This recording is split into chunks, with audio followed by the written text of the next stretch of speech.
El siguiente segmento es clasificación F, formativo, educativo y cultural. A, apto para todo público.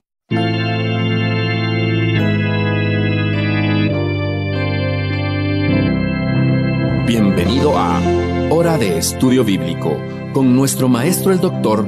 Lehman Strauss. Este estudio es el resultado del tiempo personal con el Señor, el ministerio pastoral y la experiencia en conferencias bíblicas del Dr. Lehman Strauss. Él nos instruye y alienta con la enseñanza de la palabra de Dios. Ahora, el Dr. Strauss. Muy bien, abra su Biblia por favor y prepárese, ya que en un momento vamos a continuar con nuestro estudio del ministerio del Espíritu Santo. Estamos viendo algunos pasajes bíblicos que describen el ministerio del Espíritu Santo. Y el primer pasaje que hemos comenzado a considerar en el día de ayer, Génesis 6:3, a donde dice que el Espíritu Santo contiende con el hombre. Ahora, antes de comenzar con nuestro estudio en el día de hoy, quería agradecerles nuevamente por su correspondencia. Necesitamos de su apoyo, tanto sus donativos como sus oraciones, y les agradecemos profundamente por comunicarse con nosotros. Ahora, antes de ir a la palabra de Dios, vamos a orar. Dependemos de Dios, así que vayamos a Él en oración. Amado Padre, te agradecemos por responder nuestras oraciones. Gracias por responder nuestros pedidos específicos. Gracias por esas ocasiones en las cuales dijiste no a nuestro pedido, porque estábamos pidiendo equivocadamente, y te agradecemos también por tus demoras, por esas veces que recibimos lo que pedimos, pero no en el mismo momento en que lo pedimos o lo deseamos.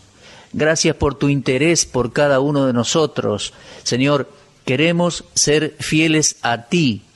Te pedimos que nos ayudes ahora durante la exposición de tu palabra, que ésta llegue a cada corazón y toque muchas vidas, tanto de creyentes como de incrédulos.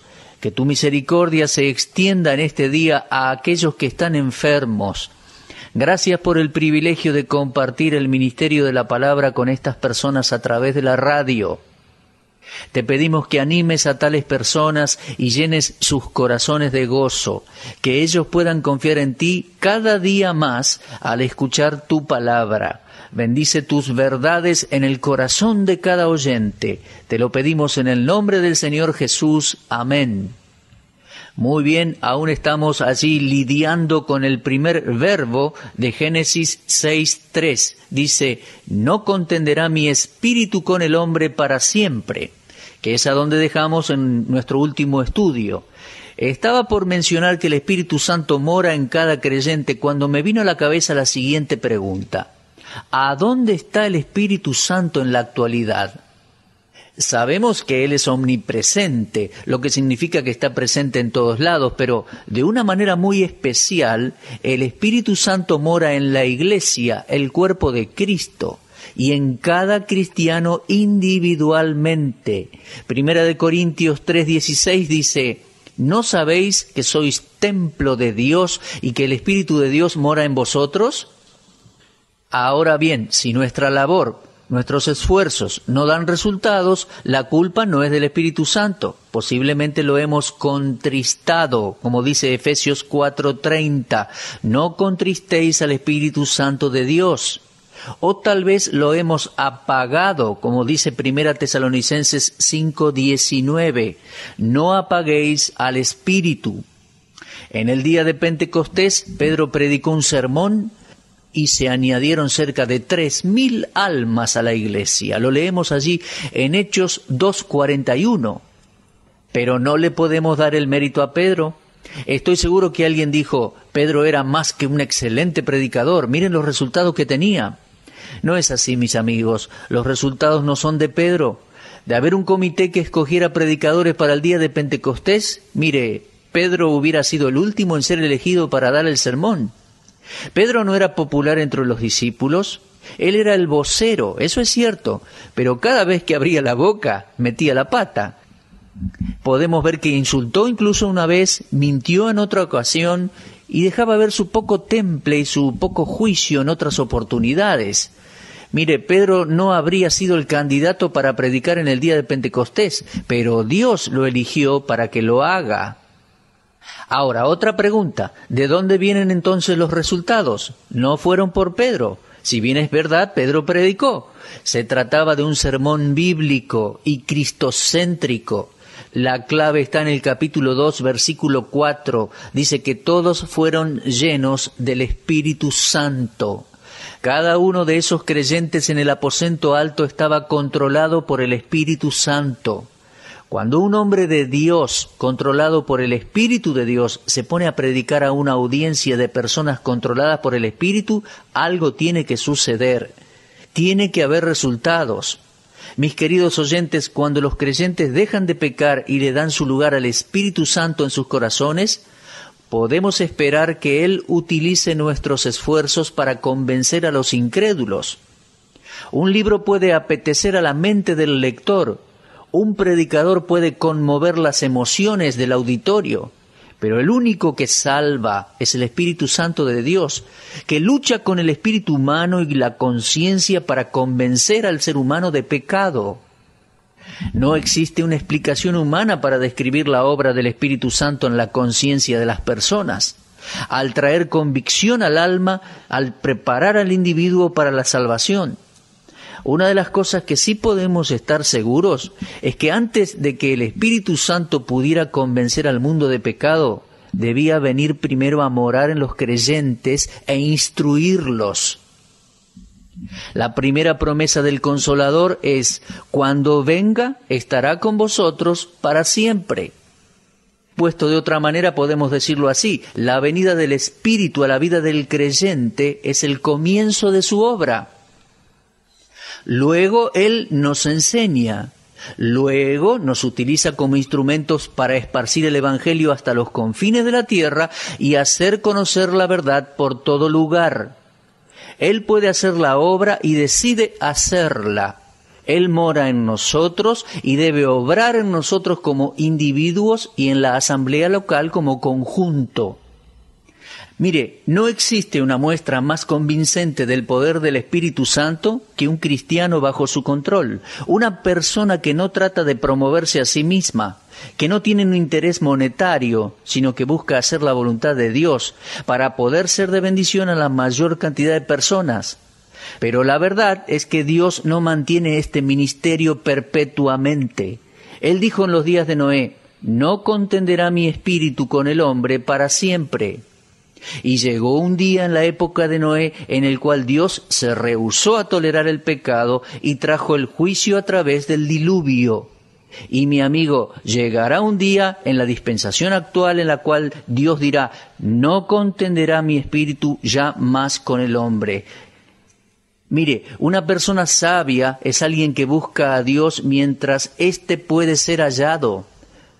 Está escrito y leemos en cuanto a los israelitas en Nehemías 9:30, los soportaste por muchos años y les testificaste con tu espíritu por medio de tus profetas, pero no escucharon, por lo cual los entregaste en manos de los pueblos de la tierra. Ese versículo está diciendo simplemente que los israelitas no querían responder al mensaje de los profetas y, dada esa circunstancia, Dios permitiría que su pueblo fuera llevado cautivo. Se les había dado suficiente tiempo y oportunidades, pero ellos no lo habían considerado así. La paciencia de Dios esperó hasta que Noé terminó con el arca. Pedro lo dice en 1 de Pedro 3:20. Pero no hubo caso. ¿Por qué? La gente no quiso la verdad. Mi amigo, si usted resiste constantemente al Espíritu Santo cuando éste intenta obrar en su corazón, será para su propia destrucción muy pronto, porque llegará el día en que no existirá más convicción de pecado en usted. Cuando una persona persiste en su rebelión contra Dios, el Espíritu Santo puede dejar de convencer a tal persona de pecado y esa persona perdería ya la oportunidad de salvarse. En Romanos 1 leemos que Dios los entregó. Estimado oyente, el día llegará en el cual el Espíritu Santo ya no contenderá más con el hombre. Si usted está escuchando y aún no aceptó a Cristo, cuidado, no lo deje para después. Puede ser demasiado tarde. Ahora, vimos una realidad en la historia de Noé, pero se trataba de otra dispensación. Ahora, en la dispensación presente, Dios no siempre va a contender con personas. La venida del Señor Jesucristo a raptar a su iglesia va a marcar el fin de la dispensación de la gracia.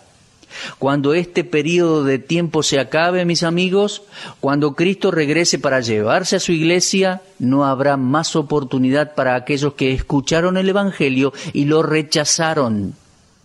Tal vez recuerde cómo en Hechos 7 Esteban dio un repaso de la historia de Israel ante los judíos allí y al concluir dijo lo siguiente: duros de cerviz e incircuncisos de corazón y de oídos, vosotros resistís siempre al Espíritu Santo, como vuestros padres, así también vosotros. ¿Se da cuenta? ¿Se da cuenta? Esteban les estaba recordando que en cada revelación divina ellos se oponían a Dios. Esto es algo muy peligroso, mi amigo. Hay un proverbio que dice: el hombre que reprendido endurece su cerviz, de repente será quebrantado y no habrá para él medicina. Proverbios 29:1. El Espíritu Santo puede ser resistido y eso será la pérdida eterna de aquellos que lo resistan. Él invita a todos los hombres a tomar del agua de vida, en Apocalipsis 22:17, pero nunca forzará a nadie a beberla. A las 7 iglesias de Asia Menor les dijo: el que tiene oídos para oír, oiga lo que el Espíritu dice a las iglesias. Ahora bien, regresando al versículo que estábamos estudiando, cuando Dios dice: no contenderá mi espíritu con el hombre para siempre, quiero decirle que es posible que esté haciendo referencia al final de la dispensación del Espíritu Santo. Cuando el período de la gracia llegue a su fin y los creyentes verdaderos sean arrebatados al cielo, quiero aclararles, cuando el Espíritu Santo se vaya, las personas se salvarán tal como lo hacían antes que viniera a morar en creyentes. Es decir, durante los tiempos del Antiguo Testamento, el Espíritu Santo no moraba en los creyentes individualmente y personalmente como ahora. Él venía sobre ellos para llevar a cabo ciertas cosas o para darle poderes especiales a personas, capacidades para poder llevar a cabo el plan de Dios, pero no moraba en ellos. Aún así, entonces, personas se salvaban. Y tal como la gente se salvaba en el Antiguo Testamento, lo harán después del rapto. No obstante, y aquí retomamos el tema, cuando el Espíritu Santo se vaya de este mundo, la situación va a ser muy diferente. En la actualidad es Él quien preserva la equidad entre el bien y el mal, el que contiene la corriente del anticristo, tal como lo menciona 2 Tesalonicenses 2, 7 al 10. Cuando el Espíritu Santo sea quitado del medio, no habrá más contención contra el pecado. En ese entonces el mundo experimentará el pecado en su forma más potente. El poder del Espíritu Santo es más grande que el de Satanás, y en el presente el Espíritu Santo está reteniendo el mal. Pero cuando la iglesia sea raptada, el Espíritu Santo que mora en nosotros dejará el mundo. Y como saldrán de la tierra tanto los creyentes como el Espíritu Santo, va a resultar en que no habrá más lucha contra el pecado, no se contenderá más contra el pecado en el mundo. Ese día es inminente, lo cual significa que puede suceder en cualquier momento, mi amigo. Si usted está escuchando hoy y no es salvo, no lo deje para después, mi amigo. Confíe en el Señor Jesucristo hoy como su Salvador personal. Bueno, con esto podemos dar por terminado el primer versículo en cuanto al Espíritu contendiendo con el pecado y con los pecadores. Ahora vamos a ver otro versículo. Lo encontramos en Tito 3:5. Leemos así: nos salvó no por obras de justicia que nosotros hubiésemos hecho, sino por su misericordia, por el lavamiento de la regeneración y por la renovación en el Espíritu Santo. Bueno, fíjese en el verbo nos salvó.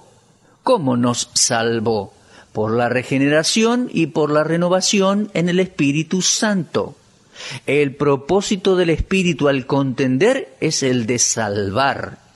Vea la progresión lógica que hay aquí. El Espíritu contiende para poder salvar.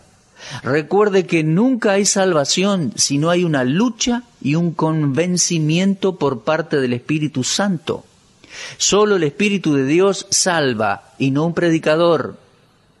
Y además debo destacar que la salvación es el deseo de Dios para todos los seres humanos. Porque leemos allí en 1 Timoteo 2:4 que dice, el cual quiere que todos los hombres sean salvos y vengan al conocimiento de la verdad. Y también leemos en la segunda carta de Pedro, capítulo 3, versículo 9, el Señor no retarda su promesa, según algunos la tienen por tardanza, sino que es paciente para con nosotros, no queriendo que ninguno perezca, sino que todos procedan al arrepentimiento. Y es a través del poder regenerador del Espíritu Santo que esta obra salvífica se lleva a cabo en la vida de un individuo. Tal vez esto sea nuevo para usted. Una vez me tocó enseñar en cuanto al tema en un instituto bíblico en Canadá. Y algunos alumnos vinieron y me dijeron, nunca escuchamos decir que el Espíritu Santo es nuestro Salvador. Siempre pensamos que Cristo era nuestro Salvador.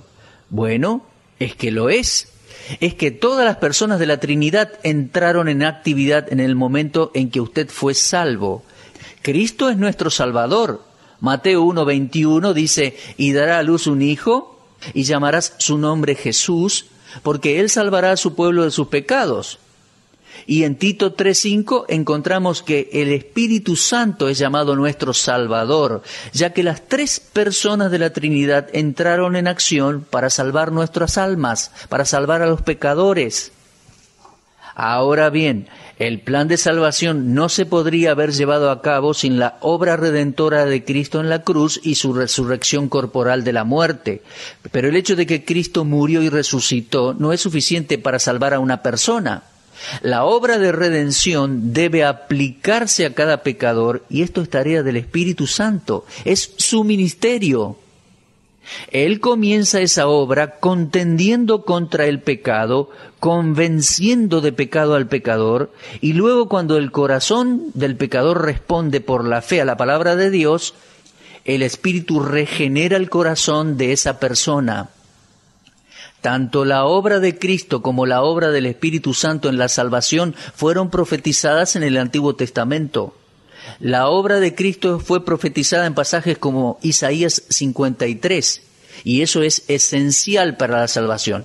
Pero la obra del Espíritu también aparece en el Antiguo Testamento, en Joel capítulo 2, versículos 28 al 32. Permítame mencionar a esta altura que Jesucristo no está haciendo nada en el presente para salvar pecadores. Él está intercediendo por nosotros, sí, pero todo lo que Cristo iba a hacer para salvar a pecadores, lo hizo en la cruz. Cuando Cristo murió en la cruz, dijo, consumado es. No dijo, consumado soy, sino consumado es. Él estaba diciendo con esta declaración que había terminado la obra que había venido a hacer, proveer salvación para los pecadores. Y luego de resucitar, Cristo ascendió al cielo. Y entonces, ¿cómo se salvan los pecadores en la actualidad? No solo creyendo que Cristo murió en la cruz por ellos, sino aceptándolo y permitiendo de ese modo que el Espíritu Santo haga su obra regeneradora en sus corazones. La salvación es producto de un acto sobrenatural del Espíritu Santo. Es un cambio radical que sucede instantáneamente, no gradualmente. El pecador primero tiene que escuchar la palabra de Dios, que también es la palabra del Espíritu Santo, porque Él la inspiró. Y es la palabra la que induce a la fe. Incluso lo leemos claramente en Romanos 10:17. Dice, así que la fe es por el oír, y el oír por la palabra de Dios. La fe es un don del Espíritu. Y en Efesios 2, versículos 8 y 9, leemos, porque por gracia sois salvos por medio de la fe. Y esto no de vosotros, pues es don de Dios. Ahora bien, usted se preguntará, ¿cuál es don de Dios? Porque el versículo dice, por gracia sois salvos por medio de la fe. ¿Es la gracia el don? ¿Es la salvación? ¿O es la fe? Bueno, yo creo que los tres son dádivas de parte de Dios. Tanto la salvación como la gracia como la fe son regalos de Dios. Cuando ejercitamos nuestra fe en la palabra de Dios y en la obra culminada de Cristo en la cruz, el Espíritu Santo produce la regeneración. Pablo les recordaba a los Gálatas que habían recibido al Espíritu Santo a través de la fe. Lo leemos allí en Gálatas 3, versículos 2 y 3. Y todos nosotros tenemos que recordar que la fe es dada por Dios. Cuando un pecador arrepentido reconoce el señorío de Cristo, es a través del Espíritu Santo que llega a reconocerlo. Pablo escribió en 1 Corintios 12, 3, por tanto os hago saber que nadie puede llamar a Jesús Señor sino por el Espíritu Santo. La obra del Espíritu Santo en la salvación produce una nueva criatura. Efesios 2:15 lo dice así. Y en 2 Corintios 5:17 leemos, de modo que si alguno está en Cristo, nueva criatura es. Las cosas viejas pasaron, he aquí todas son hechas nuevas. Entonces, al impartir la nueva naturaleza, el Espíritu Santo produce una nueva criatura. En 2 de Pedro 1:4, Pedro dijo, para que por ellas llegases a ser participantes de la naturaleza divina. La salvación no es un intento por mejorar la antigua naturaleza, Es imposible mejorar a la antigua naturaleza. Dios no hace nada con la carne. Nos da una nueva naturaleza, su propia naturaleza. El Señor Jesús le dijo a Nicodemo, el que no naciere de nuevo no podrá ver el reino de Dios. Nicodemo en el momento no lo comprendió y le dijo al Señor, ¿cómo puede un hombre nacer siendo viejo? ¿Puede acaso volver a entrar en el vientre de su madre y volver a nacer? A lo que Jesús le respondió en Juan 3:5, de cierto te digo que el que no naciere de agua y del Espíritu no puede entrar en el reino de Dios. Ahora, la palabra regeneración en Tito 3:5 es un sinónimo de nacer de nuevo. Cuando Jesús le dijo a Nicodemo, excepto que uno nazca de nuevo, estaba diciendo, excepto que un hombre sea regenerado. Jesús dijo que la persona necesitaba un segundo nacimiento, uno espiritual, uno de arriba. ¿Cómo puede uno nacer de nuevo? Debe nacer del Espíritu, tal como lo dice el versículo 5. Este nuevo nacimiento llamado regeneración o salvación es el ministerio especializado del Espíritu Santo. Ningún hombre puede causarse a sí mismo un nuevo nacimiento, ni tampoco puede transmitir esta experiencia a otra persona. En Juan 1:12 y 13 leemos así, mas a todos los que le recibieron, a los que creen en su nombre, en el nombre de Cristo, les dio potestad de ser hechos hijos de Dios, los cuales no son engendrados de sangre, ni de voluntad de carne, ni de voluntad de varón, sino de Dios. El concepto del nuevo nacimiento es algo común en el Evangelio de Cristo. El mismo no puede transmitirse de padre a hijo. La gracia de Dios no fluye por las venas de los hombres. Nadie puede recibir el nuevo nacimiento porque su familia es salva. Dios tiene hijos, pero no tiene nietos.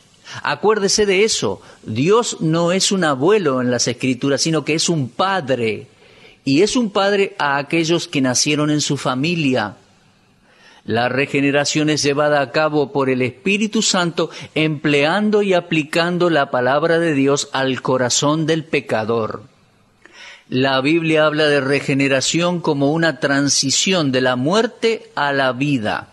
En Juan 5:24 Jesús dijo, de cierto os digo, el que oye mi palabra y cree al que me envió, tiene vida eterna, y no vendrá a condenación, mas ha pasado de muerte a vida.